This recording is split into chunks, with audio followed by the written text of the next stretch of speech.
الحمد لله رب العالمين، والصلاة والسلام على أشرف خلق الله محمد وعلى آله وأصحابه الكرام وتابعيهم بإحسان إلى يوم الدين. خوايا ئێمە لەم بەرنامەدا لە تۆ دەپاڕێینەوە و خوايا دوعاکانمان گیرا بکە. خوايا هەر کەس گوێبیستی وتەمان دەبێ عاقبەت خەیریکە. خوايا لێمان قبولکە بیکەرەمایی چاکبوونی خۆمان و خەڵکی. خوايا ئەوەی لە ئامادەکاری ئەم بەرنامانە بەشدارە، خوايا سەرفرازی هەردوو دنیای بکە. ناوکرۆکی سەرجەم بەندایەتیەکان و عیبادەتەکان لە دوعادا ڕنگ ئەداتەوە. عیبادەت بۆ ملکەچیە لە حوزوری ئیلاهیدا و دوعاش تەواو و ئەو پەڕی زەلیلی و ملکەچیە لە بەردەم خوادا. بۆیە پێغەمبەری خوا صلی الله عليه وسلم ئەفەرمێ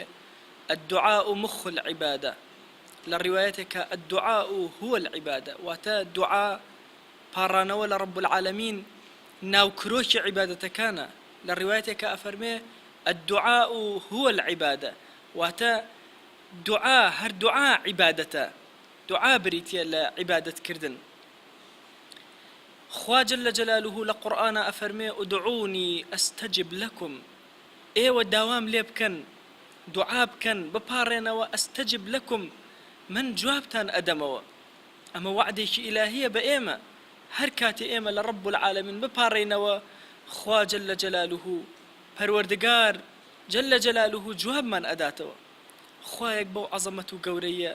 تۆیەکی زەعیف زەلیل دەست بەرزەکەیتەوە، خۆت زەلیلەکەی ملکەچەکەی لە بەردەمیە ئەو وەڵامت ئەداتەوە.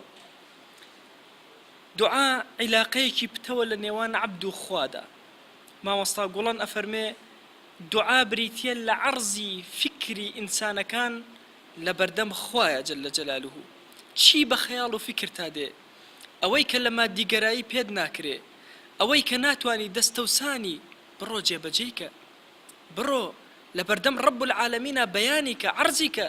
خوا جل جلاله ئیستەجب جوابت ئەداتەوە. بۆیە دوعا زۆر کات ئینسان تووشی ئاسوودەیەکی گەورە ئەکا، چونکە هەرچی لە خەیاڵیا هەیە، هەرچی بە زیهنیا دێ، هەمووی کاتێکەوە بەیانەکە لە بەردەم رب العالمینە ئەمەلێک دروسەکە، ئەمەلێک بۆ ژیان، ئەمەلێکی تر بە حەیات، ئەمەلێک کە بتوانێ هەرچی فکری هەیە لە ژیانە ئەگەر بە عەمەلی بۆی تەنفیز نەکرێ، بە دوعاکانی لە حوزوری خوایە بەیانی کاتا بۆی تەنفیز بکرێ. دوعا ئادابی زۆرە و کاتی گیرابوونیشی زۆرە. من ئەوەی کە تەنها بۆم ئامادەکردوون جۆرێک لە جۆرەکانی دوعا و کاتێک لە کاتەکانی گیرابوونی دوعایە. ئەو جۆرە دوعایەش بریتیە لە دوعا و پاڕانەوەیەک کە ئینسان بپاڕێتەوە لە بەردەم رب العالمینە بەکردەوە ساڵحەکانی. هەر یەکێک لە ئێمە کۆمەڵە شتمان لەبەر خاتری خوا جل جلاله جێبەجێ کردووە، ئەبێت دوعای پێ بکەین. خوایە لەبەر خاتری تۆ فڵانە بەیانی لە خەو هەڵسام، زۆر ئازایانە ڕێگەم بڕی، هاتمە ناو مزگەوتی تۆ نوێژم کرد، خوایە فڵانە کارم بۆ جێبەجێکە. خوایە فڵانە ڕۆژ من فەقیرێکم بینی، خوایە خۆشم محتاج بووم نەمبوو، ئەمما لەبەر خاتری تۆ لەو پارەی کە پەیام کردبوو بڕێکیم هێنا تەسلیمم کرد. یا ربی خوایە دام بەم هەژارە، دام بەم فەقیرە، یا ربی خوایە داوات لێ ئەکەم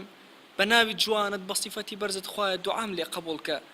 ئەبەم شێوازە دوعاکردن بە ئەعمالی صالحی خۆت وەسیلەیەکی زۆر گەورەیە بۆ گیرابوونی دوعاکان. ئەچینە خزمەت پێغەمبەری خوا صلی الله عليه وسلم کە بەسەرهاتێکمان بۆ ئەگێڕێتەوە. ئەفەرمێ سێ کەس لە گەلانی پێشوو، سێ کەس لە ئومەتانی پێشوو چوون بە شاخ و منتیقەیەکا بۆ گەڕان، دواتر بۆ مەبیت و شەومانەوە چوونە ئەشکەوتێک. بەردێکی زۆر گەورە خلێر بوو کەوتە بەردەمی ئەشکەوت، کە کەوتە بەردەمی ئەشکەوت بەردەمی ئەمی گرت، بەردەمی ئەشکەوتی گرت. ئەمانیش هەرسێکیان لەناو ئەشکەوتامانەوە، هیچ دەسەڵات و چارێکیان نەما، کەسیش نییە بێ بەهانایانەوە، هەرچەند هاوارکەن بلاڵێنەوە خۆ کەس ڕێبوارێکیش لێەوە بڕوا پێیان نازانێ، هەر نازانێ ئەمە ئەشکەوت بووە. بەردێکی وەها گەورە ڕێگەی پێگرتوون، مدەتێکی زۆر پاڵیان نابە بەردەوە، ماندوو بوون، چاریان نەما. وتیان کاتی ئەوە هاتووە کە ئێمە ئیتر هیچ حەل و چارەیەکمان نەماوە، با بچینە حضوری رب العالمین و دوعاکەین هەر یەکەمان بەکردەوەیە کە تەنها لەبەر خاتری خوا کرد بێتی بەڵکە خوا دەرومان لێ ئەکاتەوە بەڵکە خوا ئەم بەردە لا ئەبات و نەجاتمان ئەدا و ڕزگارمانەکە ئەلەم کاتەدا یەکەمینیان دەستەکانی بەرز کردەوە بۆ لای ڕەب العالەمین تیا ڕەبی خوایە تۆ خۆت ئەزانی من شوان بووم ئێواران کە ئەهاتمەوە و مەڕەکانم ئەدۆشی ئەو شیرەم ئەکردە قاپێکەوە و ڕائەوەستام بە دیار دایک و باوکمەوە مناڵەکانم هەرچی ببوایە ئەبوایە چاوەڕێیان کردایە هەتا دایک و باوکم یەکەمین جار لێ بخۆنەوە کە دایک و باوکم لە شیرەکەیان ئەخواردەوە ئینجا بە مناڵم ئەدا یا ڕەبی خۆیان خۆت ئەزانی ڕۆژێکیان کە شوان بووم ها لێرە ها لەوێ زیاتر ئەگەڕام بۆی حیوانەکانم بلەوەڕێنم زیاتر ئەوە بوو ئێوارە درەنگم پێبوو کە هاتمەوە تا شیرەکەم دۆشی دایک و باوکم خەویان لێکەوت یا ڕەبی خۆیان تۆ خۆت شاهیدی ئەمن وەستام ئەو شیرەم بەسەر دەستمەوە ڕاگرت هەتا بەیانی هەتا ڕۆژ بۆ خۆر هەڵات یا ڕەبی خۆیان هەر وەستا بووم مناڵەکان بە چواردەوری قاسمە ئەگریان بۆ شیر نەمدانێ لەبەر خاتری تۆ ڕامگرت هەتاوەکو دایک و باوکم خەبەریان بووەوە ئەم شیرەم پێشکەش بەوان کرد ئەوایان لێیان خواردەوە ئینجا دام بە منداڵەکانم خوایە دەی ئەگەر ئەم کارم لەبەر خاتری زاتی تۆ کردووە یا ڕەب لەم بەڵایە ڕزگارمان کە ئەفەرمێ لەگەڵ وتنی ئەم قسەیە دوای ئەوەی ئەم ئەعمەلە صالحەی خۆی لە حوزوری ڕەب العالەمینە بەیان کرد وەکو عەریزەیەک تەقدیمی کرد ئەفەرمێ یەکسەر جوڵەیەکی کرد بەردەکە تروکایەک ڕووناکیان پێگەیشت ئەمما کە لەبەرێکی وەها بوو کە نەیان ئەتوانی لێوەی دەربچن کەسی دووهەمینیان دەستی کرد بە دوعاکردن تیا ڕەبی خۆیە تۆ خۆت ئەزانی کچێکی ئامۆزام هەبوو زۆرم خۆشەویست کچێکی ئامۆزام هەبوو زۆر دڵم پێوەی بوو حەزم ئەکرد بێتە هاوسەر و خێزانم یا ڕەبی خۆیە تۆ خۆت چاک ئەزانی کە من چەند ئەو ئامۆزایم خۆش ئەویست ئەمما چەند جارێک داوای ئەوم لێ کرد کە بێتە هاوسەرم نەبوو هاوسەرم بڕیاریدا هاوسەری من نەبێ بەڵێ کاتێکەوە وردە وردە گرانی هات بۆ وڵاتەکە و وڵات خەڵک داماو بوو ئەم ئامۆزایم ناچار بوو هات داوای ئەوەی لێ کردم یارمەتی بدەم منیش قەرارم دا ئەو یارمەتی کە ئەیدەم لە بەرامبەر ئەوەیە کە خۆی تەسلیم کا بە من و کاری فاحشەی لەگەڵا جێبەجێکم ئەویش لەبەر ئەوەی زۆر برسی و نەدار بوو خۆی و تەنها دایکێکی داما و خۆی تەسلیم کرد لە بەرامبەرە 120 دیناری ئاڵتون قەرارم دا بیدەمێ 120 دینارە ئاڵتونەکەم دایە یا ڕەبی خۆیە کاتێکەوە خۆی ڕوت کردەوە و ڕاکشا یا ڕەبی خۆیە تۆ خۆت ئەزانی کاتێکەوە لە بەردەستمان ڕاکشا ویستم نزیکی کەومەوە یا ڕەب ئەلەو کاتەیە یا ڕەب العالەمین تۆ خۆت ئاگاداری ئەو هاواری کردوتی لە خوا بترسە ئیتەقی الله لە خوا بترسە لەو کاتەیە یەکسەر هەستامەوە لێی دوورکەوتمەوە 120 دینارەکەشم لێ نەسەندەوە یا ڕەبی خۆیە ئەگەر ئەم کارم لەبەر خاتری تۆ کردووە خوایە لەم بەڵایە نەجاتمان بدە ئەفەرمێ یەکسەر بەردەکەت جوڵەیەکی تری کرد و کە لەبەرەکە تۆزێک گەورەتر بوو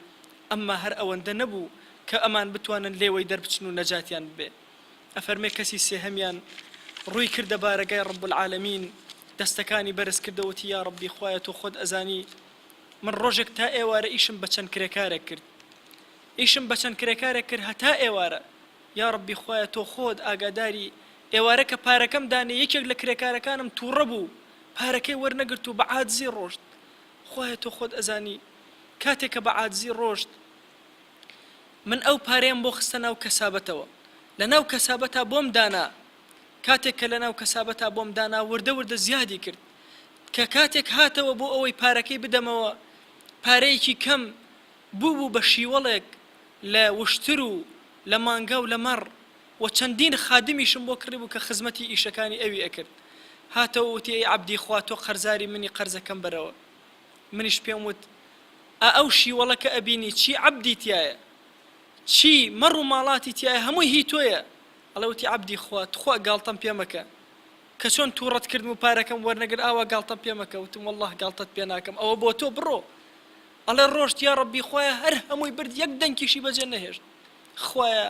دەی ئەگەر ئەم کارم لەبەر خاتری تۆ کردووە یا ڕەب دە دەرگای خێرمان لێکەرەوە ئەفەرمێ یەکسەر بەردەکە تەجاوزی کرد و کەوتە خوارەوە لە شاخەکە ئەمانیش ئازادانە هاتنە دەرەوە سربەستانە هاتنە دەرەوە دەی ئێمەش ئەبێ بەم شێوازە داوا بکەین لە ڕەب العالەمین لە حوزوری ئەوە ئەم بەم شێوازە چۆن ئەم عەبدانە چۆن ئەم بەندانە ئەم عەبدانەی خوا چۆن داوایان کرد لە خوا بێ ئێمەش ئاوا داوا بکەین لە خوا. ئەفەرمێ لە سەردەمی پێغەمبەری خوایە صلی الله عليه وسلم ئافرەتێک لەبەر خاتری دین تەنها کوڕێکی تاقانەی هەبوو، کوڕە تاقانەکەی هیجرەتی کرد و ئەمیش هیجرەتی کرد. کاتێکەوە خەبەرداریان کرد و ئاگاداریان کرد کە کوڕەکەت ئەوە تا لە مزگەوت وەفاتی کردووە. پێغەمبەری خوا صلی الله عليه وسلم گەنجێک وەفاتەکە، رسول الله صلی الله عليه وسلم دەست ئەنێ بە چاوی چاوەکانی ئەنوقێنە، کۆتایی پێهات. بەتەمای ئەوە بوون بیشۆن لەو کاتەیە کاتێک کە دایکی ئەمەی بیست بە پەلە ڕای کرد هاتە مزگەوت، بینی کوڕەکەی ڕاکشێنراوە، هیچ ئاگای لە خۆی نەماوە، مردووە، داپۆشراوە. ئەم دایکە سەری خستە سەر سوژدە، سەری خستە سەر سوژدە و دوعای کرد. دوعا ئەمما چ دوعایەک، وتی یا ڕەبی خوایە تۆ خۆت ئەزانی من لەبەر خاتری تۆ خوایە شاری خۆم بەجێهێشت، خزم و کەسم بەجێهێشت، خوایە بە تاقی تەنها سەحرا و بیابان ڕێگەم بڕی، خوایە من ئەو ئافرەتەم کە کاتێک ڕێگامە بڕی لە ڕێگایە زۆر توونیم بوو، زۆر ناڕەحەت بووم، خوایە خەریک بوو کوێر بم لە ڕێیە کەوتم لە توونیە، کاتێک بەخۆم زانی دۆڵچەیەکی سەرد ئەدا لە دەم و چاوم، خوایە کە هەستامەوە دۆڵچەیەک لە ئاسمانەوە تۆ نارتە خوارەوە، من تێر ئاوم لێ خواردەوە و خۆشم پێفێنە کردەوە، اینجا بەرزت کردەوە بۆ ئاسمان. خوایە من هەر ئەو ئافرەتەم ئێستا مصیبەتێکم لێ قەوماوە، یا ڕەب دژمنم زۆرە، یا ئەڵڵا خوایە بەرگەی ئەم مصیبەتە ناگرم، مصیبەتی زۆر گەورم لە دینا بەسەرا هاتووە، خوایە لەبەر خاتری ئەو کردەوە ساڵحەی کە کردومەوە، لەبەر خاتری تۆ هیجرەتم کردووە، خوایە تووشی ئەم مصیبەتەم مەکە. ئەفەرمێ لە بەردەم پێغەمبەری خوا صلی الله عليه وسلم و ئەصحابە ئەم کوڕەی کەوتە جوڵە و هەڵسایەوە جارێکی تر. جا بزانە ئەبەو شێوازە ئەبێ ئێمە دوعا بکەین، ئەو کاتەش کە هەڵی ئەبژێرین بۆ دوعا کەوتم لە خزمەتانە بەیانی ئەەکەم، ئەو کاتە بریتە لە سێیەکی ئەخیری شەو، ئەو کاتەیە کە ڕەب العالەمین تایە یەتە ئاسمانی یەکەم، لە ئاسمانی یەکەم هاوارەکە بۆ عەبدەکانی، ئەی عەبدەکانم من یەدعونی فەئەستەجب لەه، کێ داوام لێ ئەکا بۆی جوابی بەمەوە. دەی با هەر هەمومان لەو کاتەدا و بەم شێوازە دوعا بکەین، بپارڕینەوە لە حوزوری ڕەب العالەمینە، بەپە و پەڕی زەلیلیەوە داوای لێ بکەین، کردەوە ساڵحەکانمان بکەینە وەسیلە، هەر هەمومان انتظاری ڕەحمی ڕەب العالەمین کەین تا ڕەب العالەمین بە ڕەحم و بەرەکەتی خۆی دوعاکانمان لێ قبوڵکە. وصلى الله على سيدنا محمد وعلى آله وصحبه وسلم.